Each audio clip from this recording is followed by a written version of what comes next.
నమస్తే, welcome to Chandu RK news. నేను మీ ఆదిత్య. ముందుగా బులెటిన్ హెడ్లైన్స్.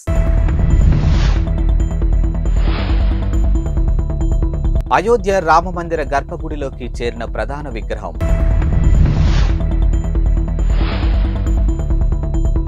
రాష్ట్ర ప్రజలందరికీ డిజిటల్ హెల్త్ కార్డులు రూపొందిస్తున్నాం. సీఎం రేవంత్ రెడ్డి వెల్లడి.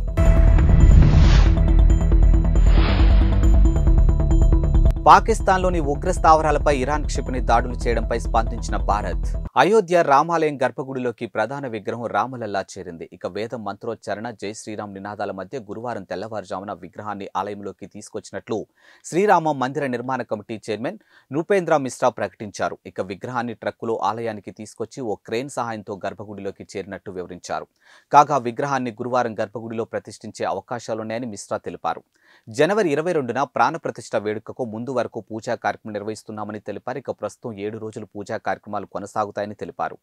జనవరి 21 వరకు పూజా కార్యక్రమాలు కొనసాగుతాయని, ప్రాణ ప్రతిష్ఠ రోజున కూడా కొన్ని కార్యక్రమాలు ఉంటాయని ట్రస్ట్ అధికారులు తెలిపారు. కాగా రామాలయ ప్రాణ ప్రతిష్ఠ మధ్యాహ్నం 12:20 మొదలైన 1 గంటలోపు ముగియనుంది. అంతకుముందు బుధవారం ప్రధాన విగ్రహం ప్రతీకాత్మక ప్రతిరూపాన్ని ఆలయంలోకి తీసుకొచ్చారు. ఇక కలశ పూజ నిర్వహించారు. ఇక ప్రస్తుతం 121 మంది ఆచార్యులు ప్రాణప్రతిష్ఠకు సంబంధించినటువంటి క్రతువులను నిర్వహిస్తూ ఉన్నారు. స్విట్జర్లాండ్లోని దావోస్ వేదికగా జరుగుతున్నటువంటి వరల్డ్ ఎకనామిక్ ఫోరం సదస్సులో పాల్గొన్న సీఎం రేవంత్ రెడ్డి బుధవారం హెల్త్ కేర్ డిజిటలీకరణ అంశంపై మాట్లాడారు. ఇక తెలంగాణ రాష్ట్ర ప్రజలందరికీ డిజిటల్ హెల్త్ కార్డులు అందిస్తున్నామని, ఈ మేరకు డిజిటల్ హెల్త్ కార్డులు రూపొందిస్తున్నామని ప్రకటించారు. ఇక డిజిటల్ హెల్త్ కార్డులు డేటా భద్రత, ప్రైవసీని కాపాడుతుందని ఈ సందర్భంగా రేవంత్ హామీ ఇచ్చారు. ఇక ప్రభుత్వం, ప్రైవేటు భాగస్వామ్యంతో అత్యాధునిక సాంకేతిక సహాయంతో నాణ్యమైనటువంటి వైద్య సేవలు అందిస్తున్నామని ఆయన చెప్పారు. ఇక రాష్ట్ర ప్రజలందరికీ అత్యుత్తమ వైద్య సేవలు అందించాలనేది తమ లక్ష్యమని పేర్కొన్నారు.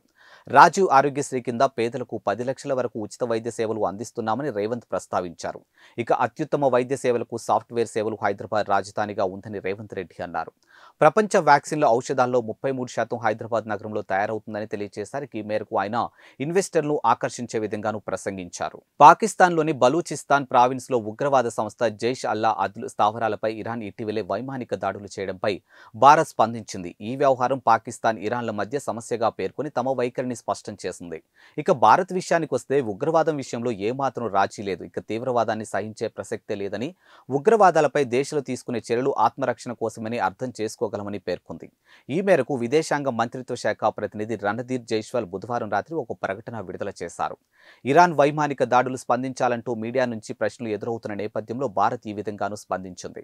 కాగా పాకిస్తాన్లోని బలూచిస్తాన్ ప్రావిన్స్ సరిహద్దు ప్రాంతాల్లో కార్యకలాపాలు నిర్వహిస్తున్నటువంటి సున్నీ మిలిటెంట్ గ్రూప్ జైష్ అల్లా అద్ అనే ఉగ్రవాద సంస్థ స్థావరాలపై ఇటీవలే ఇరాన్ వైమానిక దాడులు జరిపింది.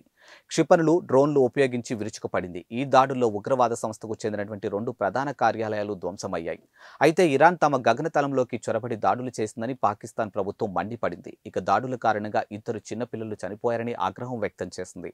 ఇరాన్ అంతర్జాతీయ చట్టాలను ఉల్లంఘించి తమ భూభాగంలోకి చొరబడిందని, చట్టవిరుద్ధ చర్యల పట్ల ప్రతిఘటించే హక్కు తమకు ఉందని పాకిస్తాన్ విదేశాంగ శాఖ ప్రతినిధి అన్నారు. కాగా 2012లో ఏర్పడినటువంటి జైష్ అల్లా అద్ను ఇరాన్ ఉగ్రవాద సంస్థగా గుర్తించింది. ఏపీలో స్కూళ్లకు సంక్రాంతి సెలవులు పొడిగిస్తూ రాష్ట్ర ప్రభుత్వం నిర్ణయం తీసుకుంది. వాస్తవానికి ఏపీలో స్కూళ్లు సంక్రాంతి సెలవులు అనంతరం జనవరి 19న ప్రారంభం కావాల్సి ఉంది. అయితే సెలవులు మరో 3 రోజులు పొడిగిస్తున్నట్లు రాష్ట్ర విద్యాశాఖ ప్రకటనలోనూ పేర్కొంది.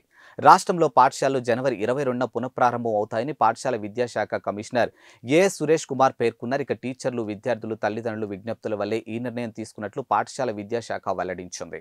ఏపీ కాంగ్రెస్ అధ్యక్షురాలు వైఎస్ షర్మిల తనయుడు రాజారెడ్డి నిశ్చితార్థం అట్లూరి ప్రియాతో రేపు హైదరాబాద్లో జరగనుంది.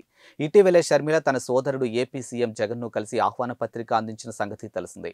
ఈ నేపథ్యంలో సీఎం జగన్ రేపు హైదరాబాద్ వెళ్లనున్నారు. ఇక గురువారం సాయంత్రం 6:45 ఆయన గన్నవరం ఎయిర్పోర్ట్ నుంచి బయలుదేరతారు. ఇక రాత్రి 7:30 శంషాబాద్ ఎయిర్పోర్ట్కు చేరుకుంటారు. ఇక రాత్రి 8 గంటలకు గండిపేటలో ఉన్నటువంటి గోల్కొండ రిసార్ట్కు వెళ్లి తన మేనల్లుడి నిశ్చితార్థ వేడుకలో పాల్గొంటారు. అనంతరం రాత్రి 8:30 హైదరాబాద్ నుంచి తాడేపల్లికి బయలుదేరనున్నారు. కాగా మరుసటి రోజు ఉదయం విజయవాడలో 125 అడుగుల భారీ అంబేద్కర్ విగ్రహాన్ని సీఎం జగన్ ఆవిష్కరించనున్నారు. ఇటీవలే ముంబై ఎయిర్పోర్ట్లో రన్వే ప్రయాణికులు భోజనం చేసిన ఘటనపై bureau of civil aviation security serious అయింది. ఈ నిర్వహణకి పాల్పడినటువంటి దేశీయ విమానయాన దిగ్గజం ఇండిగోకు 1.2 కోట్ల జరిమానాను విధించింది. ఇటీవలే గోవా నుంచి ఢిల్లీ వెళ్లాల్సినటువంటి ఇండిగో ఫ్లైట్ని ప్రతికూల వాతావరణం కారణంగా ముంబైకి మళ్లించాల్సి వచ్చింది. ప్రయాణికులు కొన్ని గంటల పాటు నిరీక్షించాల్సి వచ్చింది. ఈ సందర్భంగా ప్రయాణికులు భోజనాన్ని ఏర్పాటు చేశారు. అయితే విమానం పక్కనే రన్వేపై కూర్చొని ప్రయాణికులు భోజనం చేశారు. ఇందుకు సంబంధించినటువంటి వీడియో సోషల్ మీడియాలో వైరల్ గాను మారింది.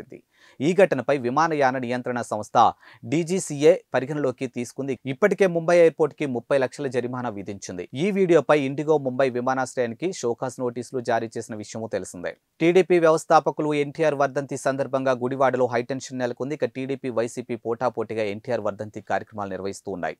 ఇక రా కదలిరా పేరుతో టీడీపీ భారీ సభను నిర్వహిస్తుంది. ఈ సభకు టీడీపీ అధినేత చంద్రబాబు హాజరు కానున్నారు. మరోవైపు వైసీపీ ఎమ్మెల్యే కొడాలి నాని ఆధ్వర్యంలో కూడా ఎన్టీఆర్ వర్ధంతి కార్యక్రమం నిర్వహించబోతూ ఉన్నారు. ఇరు వర్గాలు గుడివాడలో పోటాపోటీగా పోస్టర్లు, ఫ్లెక్సీలు ఏర్పాటు చేశారు. ఈ నేపథ్యంలో అక్కడ టెన్షన్ వాతావరణం నెలకొంది. ఎలాంటి అవాంఛనీయ ఘటనలు చోటు చేసుకోకుండా పోలీసులు గట్టి బందోబస్తు ఏర్పాటు చేశారు. ఉదయం 11 గంటలకు కొడాలి నాని బైక్ ర్యాలీ చేపట్టున్నారు. మధ్యాహ్నం 12 గంటలకు అన్నదాన కార్యక్రమం నిర్వహిస్తూ ఉన్నారు. సీఎం జగన్ ఫోటోలు లేకుండానే టీడీపీకి పోటీగా నాని ఫ్లెక్సీలు, బ్యానర్లు ఏర్పాటు చేశారు. ఇక టీడీపీ విషయానికి వస్తే మల్లాయిపాలెం వద్ద 20 ఎకరాల విస్తీర్ణంలో భారీ సభను ఏర్పాటు చేసింది. ఈ సభకు 1,00,000 మంది వస్తారని అంచనా వేస్తూ ఉన్నారు. మరోవైపు ఎన్టీఆర్ స్వగ్రామం నిమ్మకూరులో ఎన్టీఆర్ విగ్రహానికి చంద్రబాబు నివాళులు అర్పిస్తారు. అనంతరం గుడివాడ సభలో ఆయన పాల్గొంటారు. ఇవి వాల్టి బులెటిన్ అప్డేట్స్. మరో బులెటిన్తో మళ్ళీ కలుద్దాం. అంతవరకు సెలవు. నమస్కారం.